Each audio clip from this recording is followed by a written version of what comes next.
এই চপ দোকানে তৈরি আলুর চপের বাবা।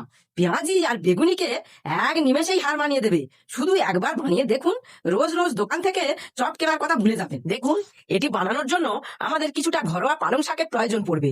প্রথমে কুচে রাখা পালং শাকগুলো লবণ মাখিয়ে ঢেকে রেখেছিলাম। এরপর ঢাকাটা খুলে দেখলাম শক্ত পালং শাকটা নরম হয়ে গেছে। তার উপরে কুচে রাখা কাঁচা লঙ্কা, হলুদ গুঁড়ো এবং কালো জিরা দিয়ে দিলাম। এরপর একে একে ভেজে গুঁড়ো করে রাখা জিরে, ধনে, গোলমরিচ এবং মৌরি, পেস্ট করা আদা, জিরে, ধনে এবং গোলমরিচ দিয়ে তার উপর দিয়ে দিলাম গরম মশলার গুঁড়ো এবং পরিমাণ মতো বেসন। তারপর অল্প লবণ দিয়ে উপকরণগুলো মেখে নেব এবং অল্প অল্প করে জল অ্যাড করে একটু সময় নিয়ে আরো ভালো করে মাখাবো।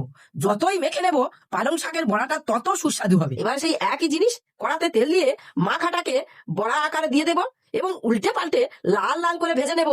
দেখুন তো, রেস্টুরেন্টের পচা আলু ও পচা বেগুনের চপের থেকে আরো সুস্বাদু এবং স্বাস্থ্যকর হয় কিনা প্রমাণ সহ দেখার জন্য বাড়িতে বানাতে কিন্তু ভুলবেন না। Delicious. Delicious. Like, comment, share.